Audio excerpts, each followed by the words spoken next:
share my mind, and you don't die. This is the season 4, the episode 201 in the series How to Manifest Immortality, Workbook Lesson 133. And the idea we are going to practice today is I will not value what is valueless. I will not value what is valueless. Sometimes in teaching, there is benefit, particularly after you have gone through what seems theoretical and far from what the student has already learned, to bring him back to practical concerns. This we will do today. We will not speak of lofty world encompassing ideas, but dwell instead on benefits to you. You do not ask too much of life, but far too little. When you let your mind be drawn to bodily concerns, to things you buy, to eminence as valued by the world, you ask for sorrow, not for happiness. This course does not attempt to take from you the little that you have. It does not try to substitute utopian ideas for satisfactions which the world contains. There are no satisfactions in the world. Today, we list the real criteria by which to test all things you think you want. Unless they meet these sound requirements, they are not worth desiring at all, for they can but replace what offers more. The laws that govern choice you cannot make, no more than you can make alternatives from which to choose. The choosing you can do, indeed you must, but it is wise to learn the laws you set in motion when you choose and what alternatives you choose between. We have already stressed there are but two, however many there appear to be. The range is set, and this we cannot change. It would be most ungenerous to you to let alternatives be limitless and thus delay your final choice until you had considered all of them in time and not been brought so clearly to the place where there is but one choice that must be made. Another kindly and related law is that there is no compromise in what your choice must bring. It cannot give you just a little, for there is no in between. Each choice you make brings everything to you or nothing. Therefore, if you learn the tests by which you can distinguish everything from nothing, you will make the better choice. First, if you choose a thing that will not last forever, what you chose is valueless. A temporary value is without all value. Time can never take away a value that is real. What fades and dies was never there and makes no offering to him who chooses it. He is deceived by nothing in a form he thinks he likes. Next, if you choose to take a thing away from someone else, you will have nothing left. This is because when you deny his right to everything, you have denied your own. You therefore will not recognize the things you really have, denying they are there. Who seeks to take away has been deceived by the illusion loss can offer gain. Yet loss must offer loss and nothing more.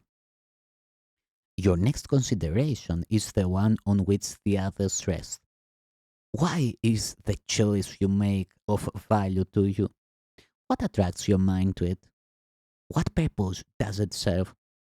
Here is the easiest of all to be deceived, for what they go on, it fails to recognize. It does not even tell the truth as it perceives it, for it needs to keep the halo which it uses to protect its goals from tiredness and from rust, that you may see how innocent it is. Yet is its camouflage a thin veneer, which could deceive but those who are content to be deceived. Its goals are obvious to anyone who cares to look for them. Here is deception doubled, for the one who is deceived will not perceive that he has merely failed to gain. He will believe that he has served the ego's hidden cause. Yet though he tries to keep its halo clear within his vision, still must he perceive its tarnished edges and its rusted core. His ineffectual mistakes appear as sins to him, because he looks upon the darkness as his own, the rust a sign of deep unworthiness within himself. He who would still preserve the ego's goals and serves them as his own makes no mistakes according to the dictates of his guide. This guidance teaches it is error to believe that sins are but mistakes, for who would suffer for his sins if this were so? And so we come to the criterion for choice that is the hardest to believe, because its obviousness is overlaid with many levels of obscurity. If you feel any guilt about your choice, you have allowed the ego's goals to come between the real alternatives, and thus you do not realize there are but two, and the alternative you think you chose seems fearful and too dangerous to be the nothingness it actually is. All things are valuable or valueless, worthy or not of being sought at all, entirely desirable or not worth the slightest effort to obtain. Choosing is easy just because of this.